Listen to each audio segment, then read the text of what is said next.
Hello everyone. Gyanvapi विवाद लगातार चर्चा का विषय बना है, लेकिन क्या आपको पता है कि ज्ञानवापी का इतिहास क्या है?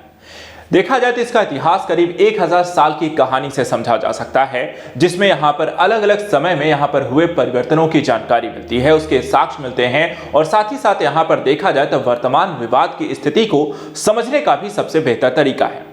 आज हम यहाँ पर इस वीडियो सीरीज के माध्यम से ज्ञानवापी के इतिहास को खंगालने की कोशिश करेंगे, जानेंगे यहाँ पर इसका इतिहास क्या है, किस तरीके से जो वर्तमान समय में मंदिर मस्जिद विवाद की एक रूपरेखा बनी हुई है, लगातार जिसको लेकर के कोर्ट में याचिकाएं दायर की जा रही हैं। ज्ञानवापी के संदर्भ में व्यास जी का जो तहखाना खुला है, जहां लोगों के हुजूम लग चुकी है, भीड़ लग चुकी है, वहां पर आज इस वर्तमान ये स्थिति तक पहुंचा कैसे है। सबसे पहले आइए यहां पर नजर डालते हैं इस इतिहास की कहानी शुरू कहां से होती है। तो जैसे अगर हम देखें, पुराणों में भी यहां पर काशी की एक जानकारी आपको मिलती है। और जानकारी क्या मिलती है, कहां मिलती है? सबसे पहले अगर हम देखें तो आपको स्कंद पुराण, देखा जाए तो पुराण और ग्रंथों के बारे में हमें उतनी जानकारी तो नहीं है, लेकिन साक्ष्यों की अगर हम बात करते हैं तो हमें हमेशा इतिहास को समझने का पुराण ग्रंथ यहां पर एक बेहतर माध्यम होते हैं। तो यहां पे देखिए, पुराणों में जो है काशी और ज्ञानवापी को लेकर के कुछ जानकारी यहां पर सबसे पहले मिलती है। और ये जानकारी मिलती है स्कंद पुराण के काशी खंड के 1500वें श्लोक में, जहां काशी नगर का महिमा मंडन किया गया है। और एक जो श्लोक है, इसमें भगवान शिव यहां पर कहते हैं कि तीनों लोकों में, ठीक है, तीनों लोकों से समाहित है एक नगर, जिसमें स्थित मेरा निवास प्रसाद है काशी। अर्थात कि देखा जाए कहानी है जो काशी शहर की बात करती है, काशी नगरी की बात करती है। वो सबसे पहले जो पुराण हमें यहां पर देखा है, स्कंद पुराण में इसका यहां पर कथानक मिलता है। उसके बाद देखें तो काशी खंड के 34वें अध्याय में 36, 37, 38 और 39वां जो श्लोक है, वहां पे ज्ञानवापी के महात्म्य का यहां पर आपको वर्णन करता है।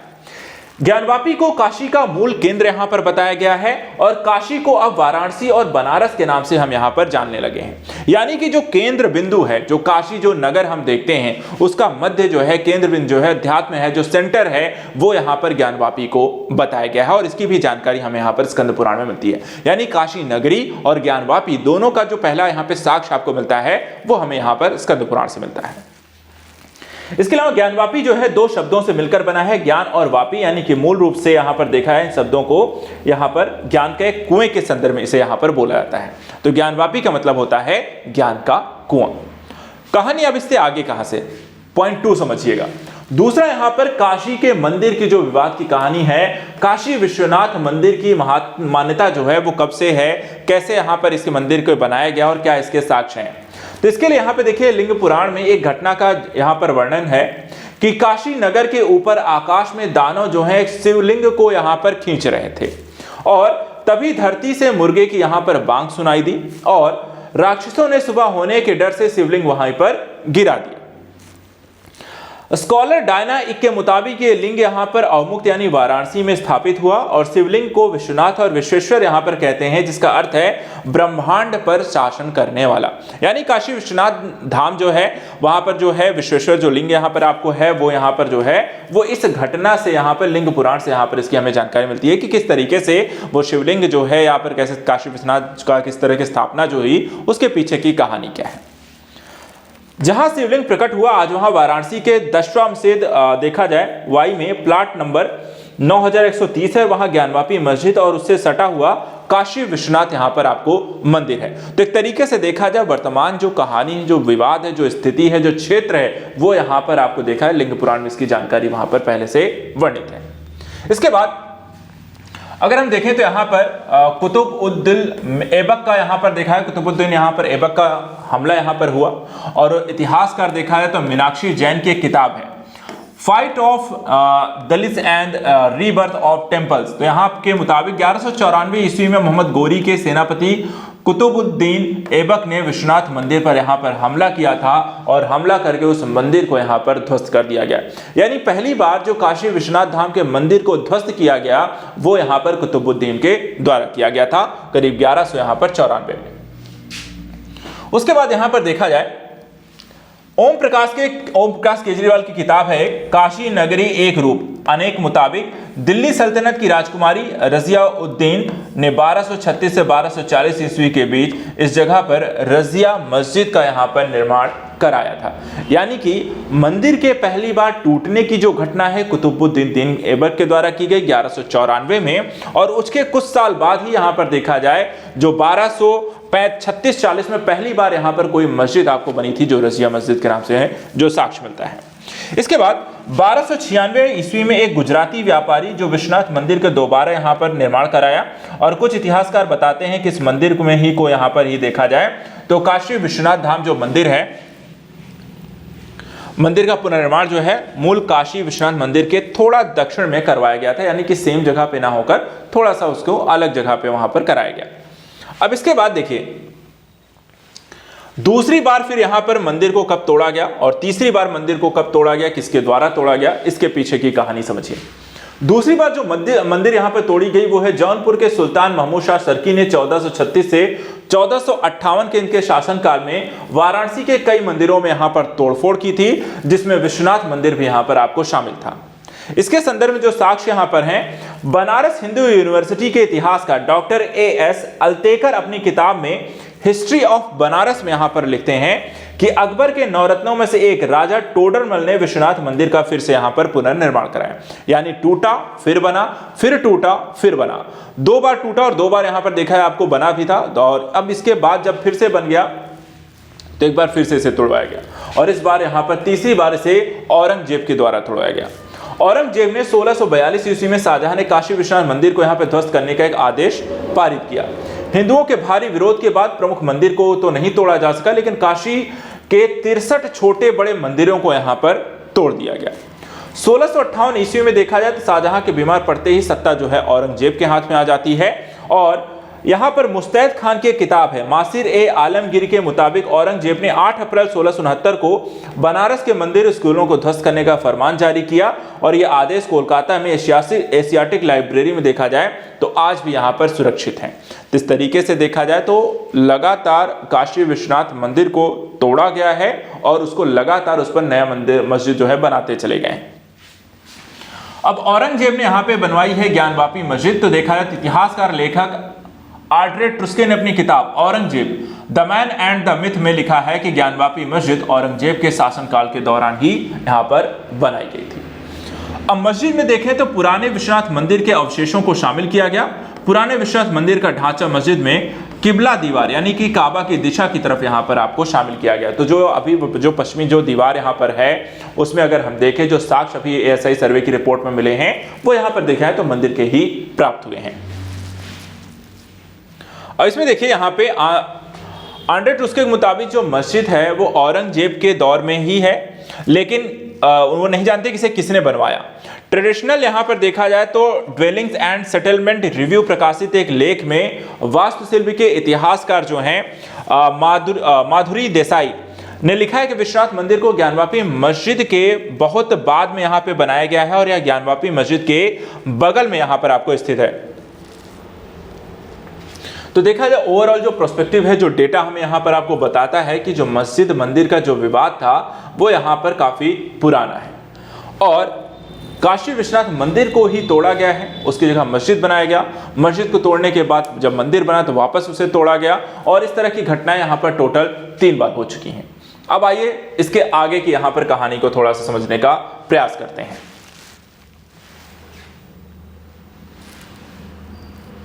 अब देखिए इंदौर की महारानी ने इसके बाद जब मंदिर फिर से टूट गया तो उसके बाद यहाँ तीसरी बार जब टूटा तो यहाँ पर इंदौर की महारानी ने इसका पुनर्निर्माण कराया। 1777 में इंदौर की महारानी अहिल्याबाई होलकर ने विश्वनाथ मंदिर बनवाने का प्रण लिया, और 3 साल में जन्माष्टमी के दिन में यह मंदिर बनकर तैयार हो गया। अहिल्याबाई ने विश्वनाथ मंदिर के गर्भगृह को फिर से बनवाया, शास्त्र सम्मत तरीके से मूर्ति की यहाँ पर आपको प्राण प्रतिष्ठा करवाई थी। इसके बाद विश्वनाथ मंदिर में ज्ञानवापी कुआं या कूप मस्जिद नंदी की प्रतिमा के पास है, जिसे नेपाल के राणा ने यहां पर आपको उपहार में दिया। 1859 में महाराजा रणजीत सिंह ने इसके गुंबदों को ढकने के लिए लगभग 1 टन यहां पे सोना जो है दान में दिया था, और उसके बाद यहां पर देखा है वर्तमान में आप मंदिर को देख सकते हैं, जो उनके गुंबद इत्यादि हैं वो सोने से ढके हुए हैं। अब वर्तमान में बात करते हैं साक्ष्यों को लेकर के। तो ब्रिटिश आर्किटेक्ट ने दिए मंदिर होने के यहाँ पे सबूत, और ये सबूत मिले 19वीं सदी में। 19वीं सदी में ब्रिटिश के आर्किटेक्ट और लेखक जेम्स प्रिंसिप ने 1831 में अपनी किताब Banaras illustrated a series of innings drawings में लिखा है कि औरंगजेब के शासनकाल के दौरान विश्वेश्वर मंदिर को तोड़कर यहाँ पर मस्जिद बनाई गई। उन्होंने लिथोग्राफी तकनीक से मंदिर होने के कई सबूत भी यहाँ पर दिए और साथ ही किताब में विश्वनाथ मंदिर का यहाँ पर नक्शा भी दिखाया है। उन्होंने 3 इमारतों से घिरे विश्वेश्वर मंदिर के ऊपर बनी एक मस्जिद को दर्शाया है, जिसमें दाईं ओर विश्वनाथ मंदिर है, बाईं ओर महादेव दंडपान मंदिर है और बीच में बैकुंठ जामुक गुंबददार छत वाला एक हॉल है। ज्ञानवापी मस्जिद के विशाल गुंबद के शीर्ष पर एक उल्टा कमल कलश आमलक भी जो है यहाँ पर लगा हुआ। तो यानी कि जो जानकारी है, जहाँ पर सर्वे हैं, जो रिपोर्ट्स हैं, वो यहाँ पर देखा जाए तो पुराने हैं, लेकिन यहाँ पर जो जानकारी है पुरानी यहाँ पर वो भी इस बात को साबित करती है कि यहाँ पर पहले मंदिर था। अब ब्रिटिश राज में ज्ञानवापी के मस्जिद की कहानी क्या थी? 1742 वर्षों में मराठा शासक मल्हार राव होलकर ने ज्ञानवापी मस्जिद को ध्वस्त करके विश्वनाथ मंदिर के पुनर्निर्माण करने की योजना बनाई, लेकिन अवध के नवाब के हस्तक्षेप के चलते वो सफल यहां पर नहीं हो सके।